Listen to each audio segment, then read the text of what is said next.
we are here with Patrick Collister. We have this intro thing that we want to do like for everybody. When we were looking up on you, we were like, that is so much things that he has done, and like there is obviously like a couple of things sticking out, like Ogilvy matters, creative director, and so on. I mean, chairman, like that's even better. I mean, usually we have the opposite problem, right? That we cannot find enough information. But about you, we found so much, so much information that we really don't know what to point out. Therefore, our first question is, if you could be only remembered for one of the things you did, what would it be? Being a good dad. Oh, that's an amazing answer. That's really cool. That's a really amazing answer. I'm really proud of both my children because they're pursuing their passions. Okay, you know? What do they do? My daughter is trying to ride a horse at the Olympics, so that's really nice. So she's an elite athlete, and my son had a horrible time at school, and he went traveling. And in the Philippines, he discovered diving, scuba diving. So he became an instructor, then an instructor's instructor, and then so a real expert in marine life. Okay. And now, the bizarre thing is, he lives in the Philippines, but he's just become the creative and marketing manager for a company of dive resorts. So there's his passion. But now he's been sucked into the vortex of his dad's business, which makes me laugh. But so I'm proud that, you know, my son, lives on a beach. How old is he? I think he's 24 now. Oh, he's the same age as you. He lives on a beach. He's got a Swedish girlfriend, 10 years older than him, and so he's got this fantastic life. And all the people, his friends from school days, do you know, I mean, they're lawyers and they're accountants, and they, you know, you think, what kind of life have they got? So I'm proud of my children. That's an interesting thing that you said. What is more important to you, a happy life or a fulfilled life? Well, a happy life is a fulfilled life. You know, if you look at Maslow's hierarchy of needs, you know, at the very top of Maslow's hierarchy are creative people. And that's because creative people have ideas. And when you have ideas, it just makes the world a better place for you, let alone for other people around you. And so the really interesting thing is that creative people that are the paradox is that creative people are constantly unhappy because they're trying to do better. Do you know what I mean? Your work is never good enough. And yet, actually, they're the happiest people in the world because they're thinking, they're using their brains. Like 2 days ago, like at 3 a.m., we were at the Gacha bar, and I was really, really sad because I was like, we didn't go to our full potential. We didn't like push everything. And he was like, we did so much. Like he counted the things that we did and like the people that we talked to, and I was like, that wasn't enough. That was a really like good combination, right? And it was like a moment for me. Like I was really happy to be there, to have those experiences, but I was like at the same time like striving for more. I think not being content is like the right saying. No, everything you do can be better. I mean, one of the things I used to find most difficult as a creative director is young creative people, you know, because if the work wasn't good enough, what they'd do is argue about it. You know, and they go, and so I'd say, no, I think you need to go again, and why? And they go, and then they'd fight, and I go, look, if you can have one idea, you can have 5. If you can have 5, you can have 20. If you have 20, you can have 50. You know, so go away and come back when you've had 50 ideas, because maybe one of them will be okay. Yeah. Do you know, I mean, that's what you do. You're constantly pushing. And it's not easy. Having ideas that are new and different is incredibly hard, because all of us have gone to school and all of us have learned to think like everybody else. Yes. And so suddenly trying to think differently it's really difficult. So how do you come up with new ideas? You work really hard. I promise you. I mean, some people are natural at it, but there are very, very, very few of them. Most of us just have to work hard at it. And you have to unthink all of the stuff you learned. Because we do, without knowing it, we have patterns.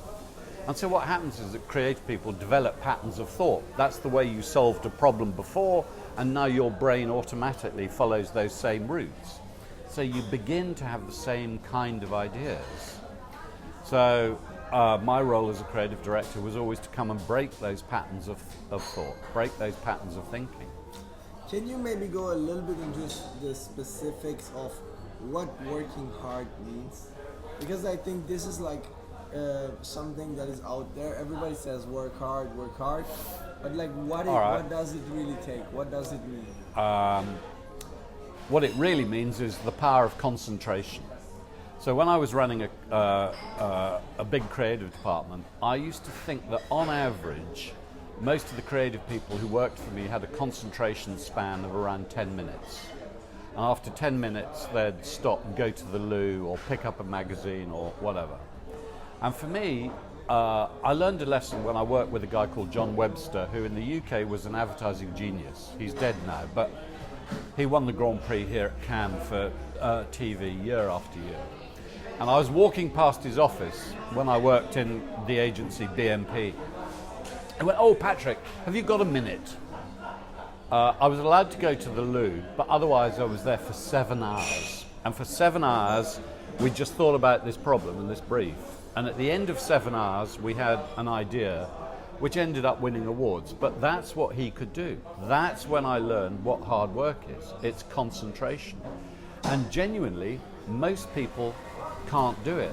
When I work with clients, I run a creative training company called Creative Matters. I get clients, I give clients an exercise, and I ask them to think of 2 words that aren't connected. So it could be burger and brick. And then I ask them to come up with a new product or a service combining those 2 words that has never existed before. And quite often in a group of, say, 20 people, if I give them 10 minutes, every single person has given up after about 5-6 minutes. Every single person. You know, mostly they start looking at their mobile phones after 60 seconds because thinking is really hard. And so what happens is that most people replicate ideas. Do you know what I mean? You've seen an idea that somebody else has had, it worked for them, so you just do it. You just do it again. And life's easy. And nobody takes you to task for it because everything just puddles on along. And so people like me, people like you, are really annoying because we challenge the status quo and we make people think, and people are very resentful of it, especially in agencies, by the way. You know? What do you mean by that? Well, quite often, creative agencies are some of the least creative places in the world. You know, because what happens is you've got people who've learned a skill. Do you know, you've learned a skill as an art director or a copywriter. That's not being creative. What that is, it's kind of, as I say, it's learning to use your skills in a very particular way. Creative people look at problems and they come up with answers to the problems. You know, and that's why creative people, really creative people, are such a fucking pain in the arse. Because if you're running an agency and a creative guy turns up and he says, "Look, I don't think we should do TV or advertising for this particular client. What I think we should do is kidnap, you know, the CEO of their competitive company." You go, "What the fuck are you talking about?" But actually, maybe kidnapping Fernando Machado. You know, if I was McDonald's, I'd be looking to take out Fernando Machado, who is the marketing director of Burger King. You know, Burger King has decided McDonald's is the enemy. And a lot of their advertising is so cheeky and so irreverent and taking on McDonald's. It's just brilliant. You know, we're watching Muhammad Ali taking on George Foreman, you know, with these 2 brands. McDonald's is huge. Burger King is much smaller. So creative people coming up with ideas like that, let's kidnap Fernando Machado, it's dangerous, it's illegal, and of course you go, "What are you on about?" You know, Wait, there's actually people who come up with these ideas? No, I'm just thinking about it now. Okay. You know, I'm just thinking, what would I do? Instead of doing an advertising campaign, you know, to say, actually McDonald's burgers are really great products, and how do we combat, you know, Burger King? How do we fight back? Okay. I'm suggesting that we kidnap the fucking marketing director. But wouldn't that like fuel No, into I'm the not whole doing thing? this seriously, by the way. No, obviously. But wouldn't that fuel into the whole thing that people would get even more awareness towards what Burger King did first, so they come back? Yeah, maybe. I don't know. I just had an idea. That's all. I didn't say it was a good idea. What do you think? I didn't say it was a bad idea either. What I am saying is that actually, you know, creative people are people who come up with ideas that, you know, there are always more reasons not to do anything if you've had a good idea than to do it, because it's new and it's different. And in this particular case, it's probably illegal, and you end up in jail unless you're clever about it. And you know, and then the creative brain thinks, okay, well, how do we deal with it? What do we do? How do we? Okay. And so that's what I mean. I think a lot of creative agencies, people just do what's in front of them. You know. What's a viral creative idea? How do you come up with a viral creative idea? Do you go full extreme and then try to make it legal, or what is it? Listen, I think a clue in viral is the word viral. A virus can kill you. So what you're doing when you come up with an idea that's viral is you're doing something that is potentially really dangerous. And sometimes it may well be that it is, you know, fatal. Not always. I mean, I do remember a viral idea is something nobody has ever seen before. And so you don't know how to judge it. And that's what makes them really, really difficult. When clients come to you and say, we want a viral idea, you know, and we want it to be like the Carlsberg cinema ad. Do you remember the Carlsberg bikers? All these Hell's Angels are all in a cinema, and it was done by an agency in Belgium. It's lovely, absolutely. About 7 years ago. But when that sort of film was still new, and you go, yeah, but somebody's already done that, you know. Yeah. I had an idea. I was asked to do a viral for a sustainability, a brand that was talking about sustainability, and they'd already produced a film which was about motherhood, and they had some research to show that young mothers are really anxious about the future of the world and the world their children were going to grow up into. So what I said to them is, okay, well, why don't we go into maternity hospitals, and we will offer, and we'll film this with him. We'll offer to buy the babies from young mothers, because young mothers feel that the future is Very so. controversial, yeah. The future is going to be so bleak for their children. What we'll do is we'll say, okay, we'll buy your children and we'll look after them. You don't have to worry about it. You know, you don't have to worry about the future. And they went, we can't do that. And I said, listen, you know, if you want, you know, 10 million views, I'm pretty sure we're going to get them. Whether you end up at the end of it feeling like Mother Teresa, I have no idea. But so that's what. Did that go through? Of course not.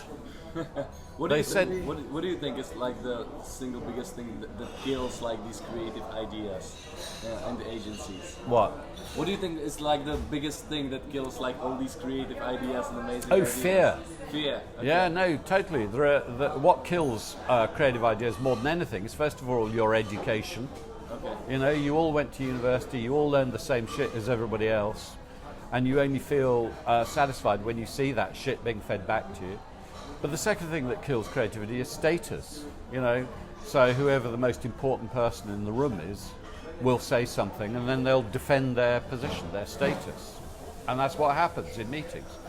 You know, and then the third thing is fear, because if you're a young creative person, or if you're a young person who has a vision, you know, people say, well, you're a fucking idiot. And so you feel humiliated. Or people will threaten to fire you. Or you know, psychological safety was this incredible concept that Google came up with when Google was a really great company. And it was about how whoever you were as an employee, you could report up and report around yourself, so you felt safe. You felt safe to criticize the and actually what comes out of that culture is a greater creativity, and psychological safety is so rare. Very, very few companies create a culture in which people feel genuinely safe. But when they do feel safe, to have crazy ideas, because the crazy ideas are always the best, always, eventually.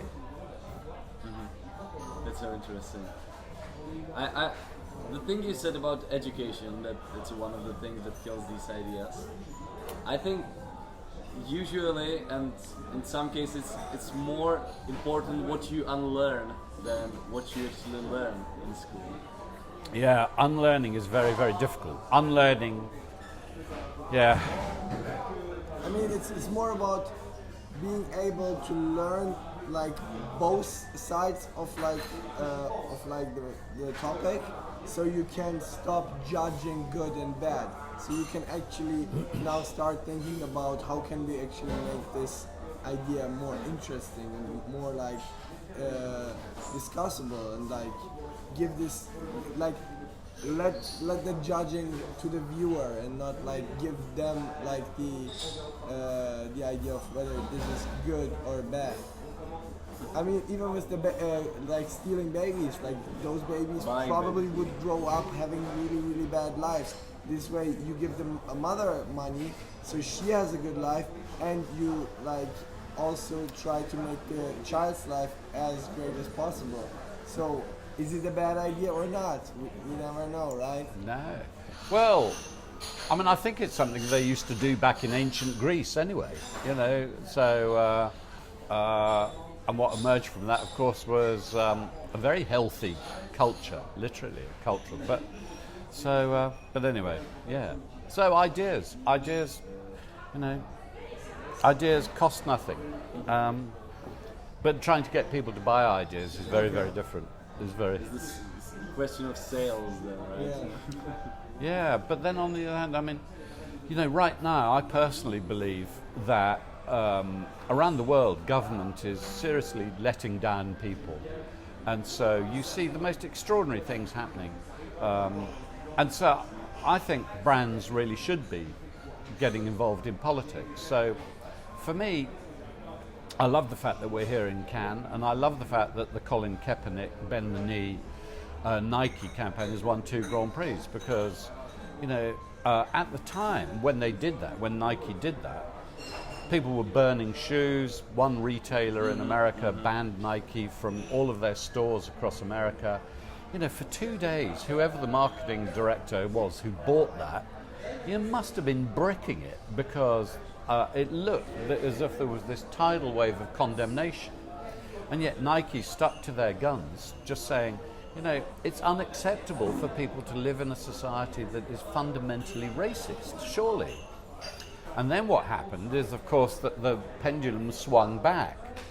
And what happened is that retailer is now out of business. And what happened is that in terms of sales, the uplift, I think I read that within a month, the net gain was $53 million. And now, we're talking about 6 months later, it's enormous. So, I look at the UK and Brexit, and I'm amazed that more brands haven't become actively involved in explaining.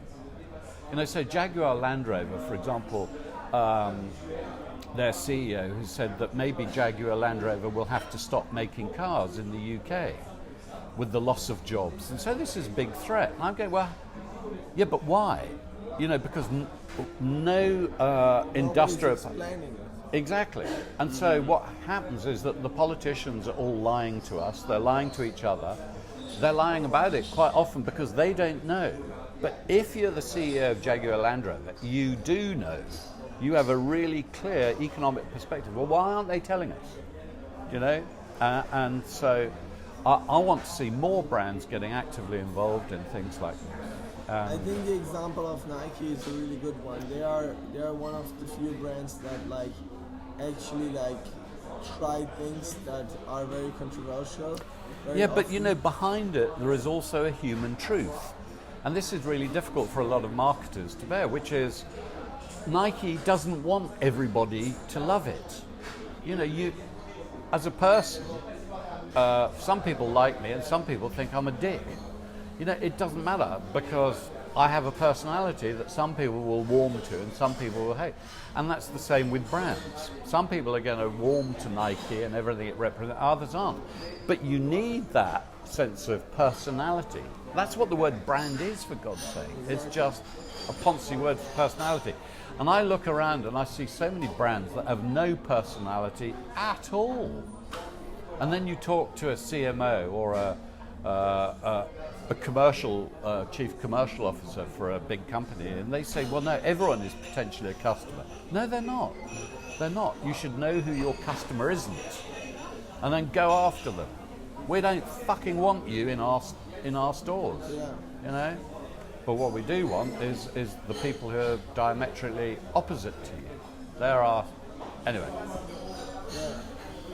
Yeah, like I mean, exactly with the Mac I'm ranting versus, again. Rant. Mac versus PC ads, right? Yeah. Like they actively said, hey, if you are the boring guy who wants to do numbers, please don't come to us. Like we don't even want you. Yeah. We can't help you. Like please go away. Yeah. Absolutely right. Very interesting. So I really like it when brands do identify an enemy. You know, that's why I love Burger King and everything Burger King are doing. Right. You know, the really smart thing about Burger King, of course, is when you look at their overall strategy, they're still fundamentally relying on television advertising for sales. But what they're doing are all of these little, and they're really little, inexpensive brand activation campaigns that are just keeping people talking about them in social media. It is the most brilliant, always-on strategy in marketing today. Can you please more define like having an enemy as a brand? Yeah.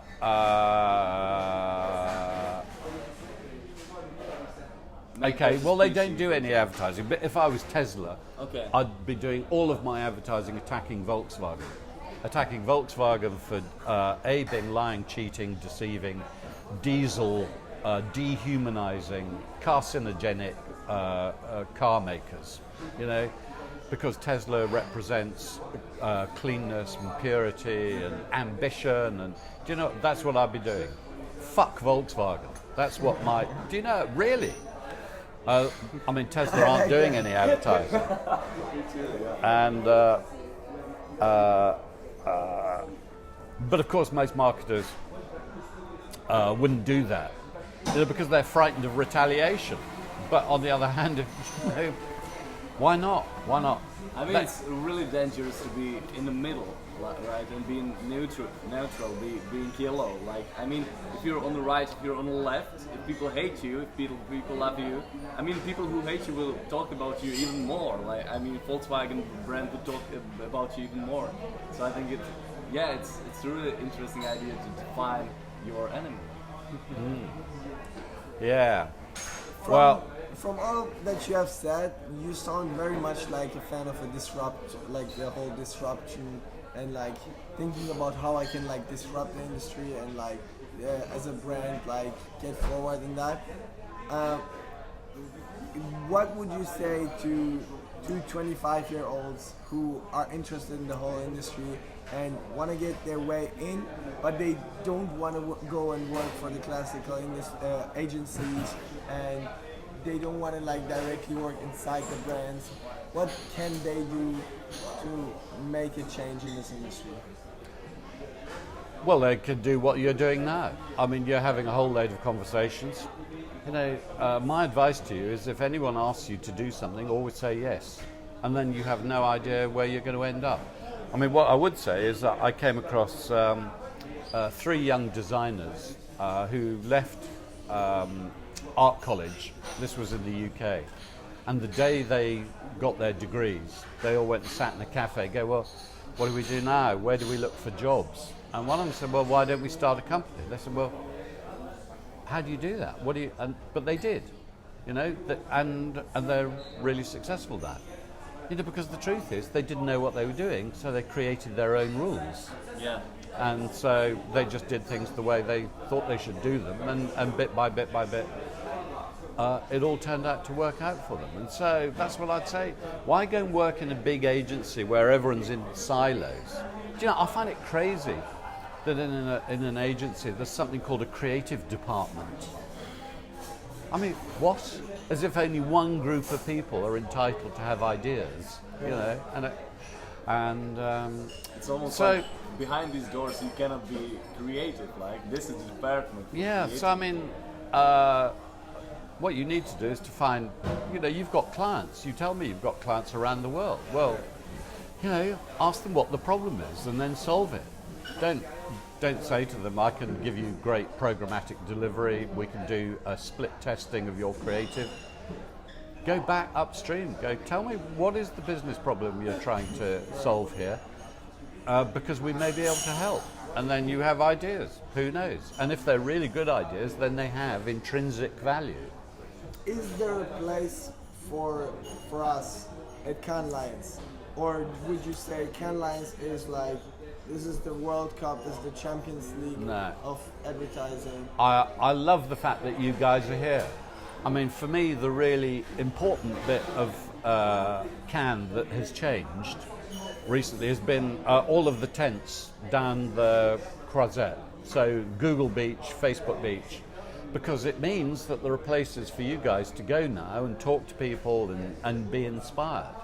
It's not all just about, you know, sad middle-aged old fucks like me who've got the money to pay for a badge. You know, so Cannes has now become a fantastic experience for young people to come and meet people and talk and open doors. Exactly what you're doing now. So, you know, even though I don't work for Google any longer, I'm absolutely thrilled that Google are here and that they do make Google Beach open, available to people. And the lightning talks that they have. Google Beach is open to public? Yeah. We haven't been there yet. Well, no, I mean, what they do is they want to know what your company is and you have to register, but sure. Absolutely. Yeah. And they do, they have lightning talks down there and they have people, the good from advertising coming and talking for 25 minutes. So it's really, really good stuff. Same with Facebook. Amazing. All right, Patrick, we have a question we ask actually every our guest. And the question is, if you could have a gigantic billboard anywhere with anything on it, and metaphorically speaking, you could be talking to millions or billions of people, what would it say and why? It can be a quote, it can be a sentence, it can be a paragraph, picture. Buy my magazine or this dog dies. Actually, Julian told us that you should bring your... Exactly. Awesome. Hold it into the camera. Guys, this is the magazine. Buy this magazine or your dog dies. Yeah, exactly. Actually, that was a very famous, I think it was the Inquirer. They had a picture of a lovely golden retriever and the headline said, buy our magazine or the dog dies. It had a gun up. It was very funny. How did it work? What? How did it work? I have no idea, but it made me laugh. Do you want to keep it? Of course, if you can. Yeah, I would there you love go. to. Thank you. Yeah. This Right. is amazing. It's good, it's good. Thank you Okay, so much. guys. Right, brilliant.